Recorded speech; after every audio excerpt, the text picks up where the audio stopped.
Hi guys, and welcome back to another video. So the lovely people at Arrtx actually sent me two very cool products for me to try out today. So that is what we are going to be doing for today's video. So the first product they actually sent me is this really cutely designed box of watercolor colored pencils, which I'm not super familiar with, so we'll get into that a little bit later. So it does have 72 colors in this nice neatly compact box, as you can see right here. And then the second item that they actually sent me is this really cute tiny little watercolor sketchbook. I believe it's 4 inches wide and 5.5 inches tall approximately. So let's go ahead and take a closer look at the watercolor colored pencils. So this is the box or the container that it comes in. It is kind of like a cardboard container, which I actually really like versus like a tin container. On the back, it shows you the entire array of the color swatches that we have, which is 72 colors. And then over here, you can kind of see the design of the watercolor sketchbook. It is hot press paper. And also 100% cotton. So that's really nice to know beforehand before actually using it. So if you're not familiar using hot press paper, it is a little bit different from using cold press paper. It's more of a smoother surface and the water absorption's a little bit different compared to the textured surface of cold press paper. The paper in the sketchbook also is 300 GSM alongside with kind of like perforated lines so that you can tear out the sheet if you wish instead of using it as just like a little booklet. I believe their packaging for their colored pencil and this box is kind of similar. So it does come with a lid and the box does sit vertically. And kind of depending on what kind of person you are, maybe you prefer seeing all the colors vertically like this versus horizontally on tins and trays or like just laid out. But here's kind of what they look like. Instead of a round shape for the body of the pencil, it's more of like a hexagon shape. So it kind of prevents a little bit from too much rolling around. And because these are watercolor pencils, it does come with a brush, which is quite nice. Also, the packaging for these pencils are a little bit different from their previous packaging. So it kind of comes out accordion style versus like separate little boxes inside the larger kind of lid, which I kind of prefer because I don't want to accidentally drop one section from the center all the way through just because of like how I will be holding it. But here's the look at the little brush that it comes with. I think this is closer to probably a size 6 or a size 5 brush. So it's pretty good for most standard use probably. It's not too small, it's not too big. Just make sure to rinse out any of like the glue or binding on it so that you don't accidentally gum up of your paper or your water, as there's usually some kind of like adhesive or seal on top of the brush hairs to kind of keep its point initially. Next up, we have our swatch sheet. So this is pretty much, I think, the same type of paper. So it's like a hot press type of thicker paper for their swatch sheet, which is quite nice because you'll be able to add water to these swatches and test out how vibrant or how the kind of colors react with the water. So if you're not familiar with using watercolor colored pencils like I am, I rarely use them. I think in high school, I didn't use them, I think, the way that they were intended. So we're going to explore a little bit, but to kind of give you a little bit of insight, basically they're kind of like colored pencils, but they have a water soluble nature to them. So if you add water, it does become more of like a painterly watercolor consistency where you can kind of drag out the pigment and it kind of smooths it out. And I don't know, it's kind of like portable watercolors in a sense, but it's like in a pencil form. But there is a little bit of difference that we will kind of come across a little bit later, and you'll probably see a little bit visually once we actually do some demo drawing. So on the swatch sheet itself, it does have 2 rows per color, which is nice. So on the top portion of each of the little color swatches, I have just a nice rough pass of doing kind of like dark to light for dry, and then on the bottom portion I have dark to light, except for we're adding water to kind of activate them. So to kind of like break into using this kind of medium, I do need to do a little bit of testing. I did end up watching a few like tutorials or like videos from people who frequently use them so I can get a better grasp of exactly how these will behave in some sort of way. Obviously, the ones that they were using were not this particular brand, so I don't have a good reference point in terms of like how well these will technically perform, because from my own experience, I think they came out pretty much how I expected them for them to kind of work.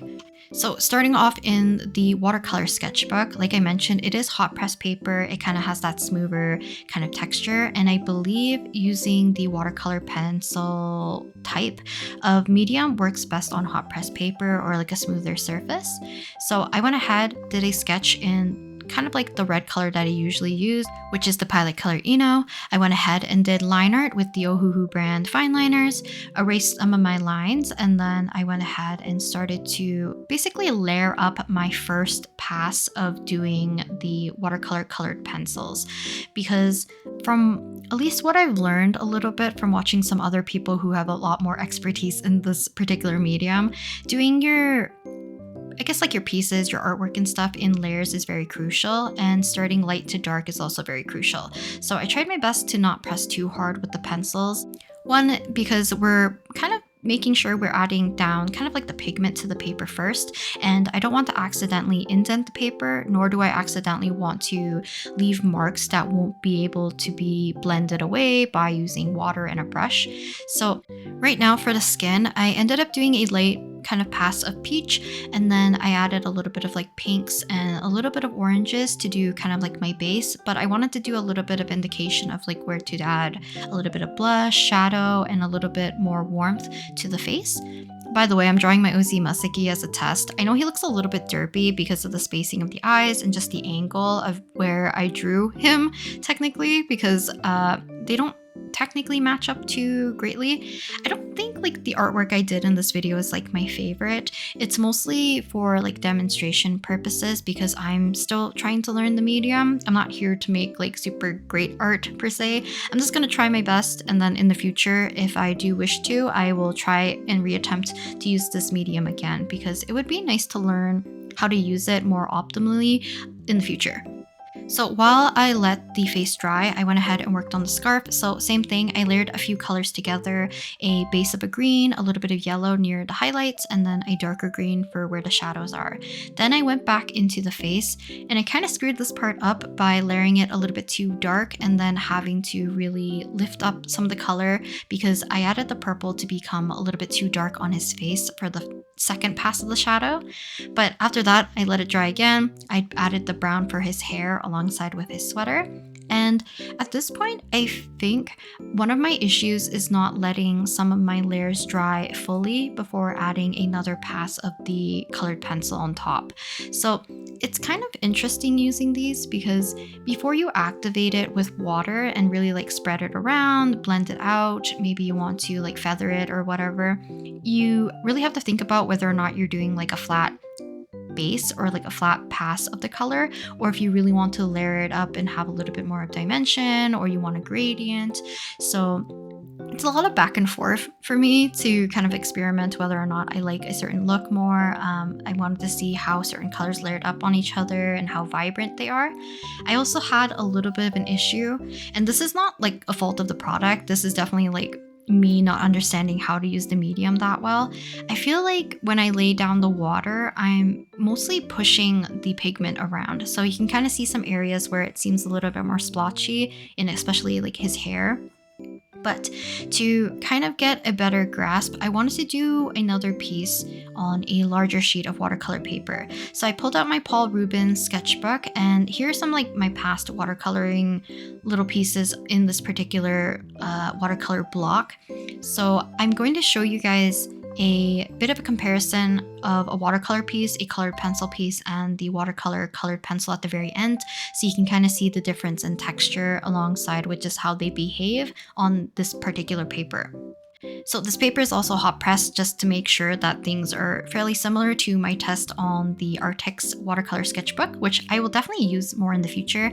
I've been wanting to have another mini or smaller watercolor sketchbook to really use, because I've been painting a lot larger more recently, and I feel like I don't paint as much because of that. So because this is a block, I went ahead and cut away Musiki from the page so we can start a new sheet.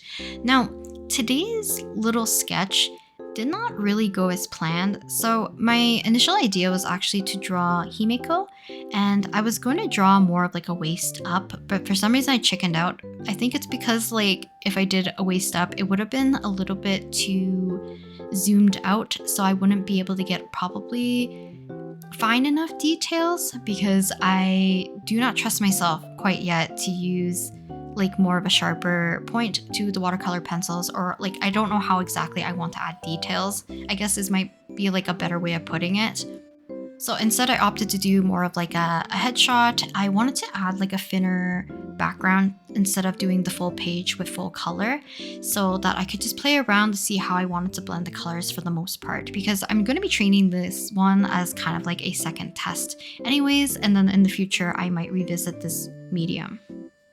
So sketch is done with the Pilot Color ENO once again. So it might depend on the brand, but I believe a lot of watercolor pencils tend to erase a lot easier compared to colored pencils. And I did find that these ones erased kind of nicely as well. So you can definitely use them for like sketching, for like underpainting and stuff, and then let that color kind of bleed through into your piece, which could be very nice. I've seen a lot of people do it with a very bright pink and let that kind of like neon pink peek through in their painting.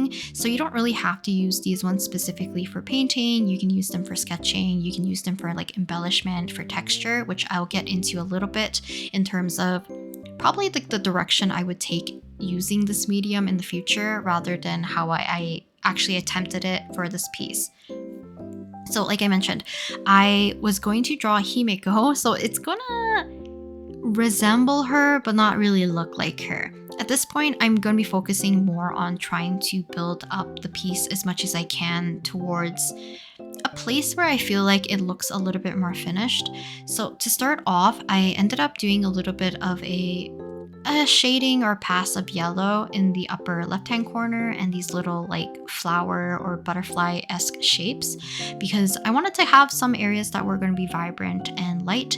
And I was thinking maybe I was going to really push the values, which I don't really end up doing because the layering got me a little bit frustrated, which is, like I said, probably me not really understanding the medium, because I've seen people layer up really beautifully when working with this medium.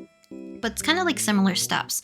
So starting off with some of my lighter tones and colors, I'm starting with the face. I did a little bit of like blush and a like very small indication of where the shadows will be as well, so that we can kind of get a little bit of a gradient on our first pass. And then while I was letting that kind of dry, I work on a different area, which is this case, I'm working on the eyes. And then I will start to kind of like add other colors. I will blend with the brush as we go, and then I'll kind of like hop around to different areas until we kind of get to a desired place where I think it kind of looks finished.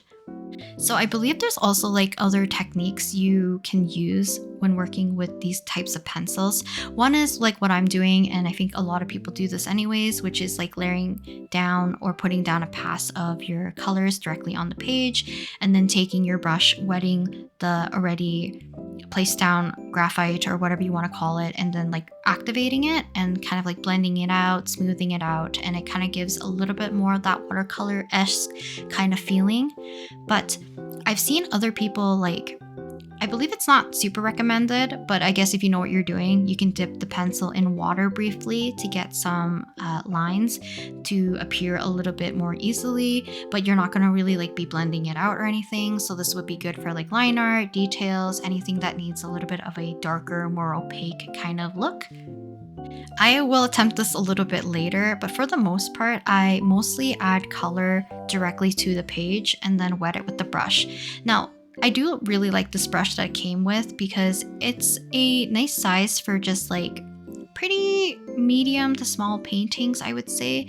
And it does have a sharp enough point that you could really activate smaller areas that have pigment and kind of like turn them into line art, which is what I'm going to be end up doing a little bit later once we get to finishing up and adding a little bit more contrast. So the part that I kind of worried me the most was actually doing the hair. I was not sure if I should stick with this brush and use it for like these bigger passes, or if I should switch brushes to something that's more mop-like, if that makes sense. So something that doesn't really have a point and it's kind of like holding a lot more water, but I think for the most part, whenever I added too much water, it tends to push the pigments outwards and leaves a more barren look in the middle, which kind of looks more like splotchier texture. So I tried my best to avoid it and just like really work with the brush and go back and forth and slowly activate areas one by one rather than doing like a whole huge chunk. I think that might be the way to go in terms of working on pieces like this. I was not too sure how well it would fare if I ended up using like a bigger brush to activate all the pigment more or less like at once rather than by sections. But I do think it looks a little bit cleaner if you do it by sections, because you will have sometimes a harsher line on where the water or the pigment starts and stop. So you can kind of control it a little bit, and you can kind of get like sharper edges that way too, which is what I tried to achieve when doing the highlights in her hair. So even though I didn't really feel confident working on a character with this particular medium, I do think like floral or like things that just don't have like a face, I guess in this case, I did have a little bit more fun mixing the colors. So I was mixing a few oranges into this yellow, which really turned super bright, which is why I recommend doing a swatch for sure. So some colors look a little bit more dull or just a little bit too light because you're doing like a light pass on the paper, but once you activate it with water, it does make it a little bit more like rich and vibrant. And because the water helps smooth things out, you can really cover the surface a lot easier, so you get less of that white showing through, which might contribute to the fact that it might look a little bit more pale or a little bit more dull because there's so much of the white showing through rather than just the pigment. But you can kind of see, like, as I'm working, I work a little bit of the sections in Himiko's hair, and then I go back down, work on the leaves and the flowers, just to make sure that each place has ample amount of time to dry in between, and I don't want to accidentally reactivate too many places over and over again. But you can see, like, once things are dry, you can go back in with the pencils and add like your next few layers. So for the flowers, I ended up making them a little bit darker with some oranges. I will definitely darken up the leaves because I end up adding a darker green and even a blue. So I'll talk a little bit about my experience using this type of medium until we get into the actual like line arting process. So for me, I do find it a little frustrating working with this medium sometimes. I do think like the core of the pencils actually are fairly nice. Like they're soft enough to lay down your pencils not in a super scratchy way, but they're firm enough that you can get like your thinner lines if you were to sharpen it, which is actually quite nice. And like I mentioned, I like the brush as well. And the color assortment, you have like a very large color assortment if you buy this pack. So when I was doing like the passes for her hair, you can see I got very frustrated with doing the kind of like black portions of her clothes. You can see like kind of in the bottom left-hand corner for kind of like above the flowers, it became very like pale and kind of like splotchy, almost looks like I added like colored pencils and then ended up erasing it to like smudge it out or something. So I ended up going and just doing the line art instead because I was having an issue between having the right water ratio again and the amount of pigment that I needed for my desired color. So for the hair or like the outlines you saw, the initial one that I did for the kind of like left side of her bangs, I did by dipping the pencil directly into the water and trying to do like a little bit of an outline. It does make the pencils a little bit more of like a creamier texture, but you do have to worry about the thickness of it. Alongside that, it's becomes a little bit more easier to break because it's like in the water, so it becomes really soft. It might like kind of just like snap off a little bit. So for the rest of the line art that I do end up doing for both her eyes, a little bit of her face, and some other areas, I just end up placing down a bit of like a line of pigment and then reactivating it with the water with just the tip of the brush so that we can kind of get a finer line. And I definitely think there's like more areas that really needed more contrast, but I was getting a little bit frustrated working with these pencils. So for me, I definitely think as a recommendation, if you want to try out this medium, I think it's nice to use it maybe alongside more or less with kind of like a mixed media kind of look. I've seen people layer it with other colored pencils.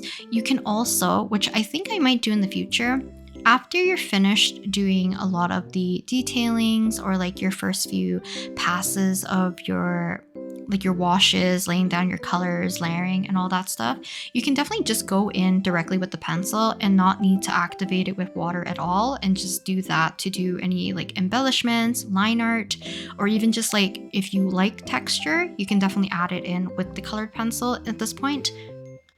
I am a little bit scared of using texture sometimes, so it'll be nice to do a little bit of a challenge in the future to do more of kind of like a mixed media approach with this particular medium, because the comparison that I'll show you guys at the very end will give you a little bit of an insight of what I kind of think about this particular medium. First of all, I think the colors for this set are super vibrant, and I do like how easily they do activate. I do think it's a little bit more of like a issue on my side of not being able to get some of the smoother applications in areas that I actually want, and it might be just because of the water control as well. So now with this piece kind of more or less done, or at least my sanity is, I wanted to give it a little bit of a comparison next to one that's done purely with watercolor. So I have done this one of Topaz in the past with watercolor, and then I have this one of Hito that I did with colored pencil. So here's kind of like the close-up of the texture. Part of the texture is going to be from the hot press that has a little bit of that fuzziness, but for the most part it is pretty smooth. But you can see how smooth it actually is when you use watercolor. There's not really as much texture. I definitely have a little bit more control when doing brushwork with watercolor versus using it with these water-soluble colored pencils. But you can kind of see the texture of the paper popping through right here on Numby in comparison to the one of Himiko on the left. But I found that this kind of medium feels like an in-between of watercolor and colored pencil, also kind of like, well, not exactly a waxier texture, but the way it dries feels like as if you were painting with the colored pencil itself. So I'm trying to show you guys whether or not you can kind of see the, not graininess, or I don't know how to explain it. It feels like almost, it looks like wax bloom, but it's not. So it kind of is in between the two mediums in my opinion. Maybe I can do a proper comparison in the future, but here is the Arrtx 72 colored watercolor colored pencil set, and here is the watercolor sketchbook from Arrtx. So thank you again to Arrtx for sending me these products for me to try out in today's video. I would like to try again to use this medium in the future, but for now, I'll talk to you guys next time in the next video. Bye!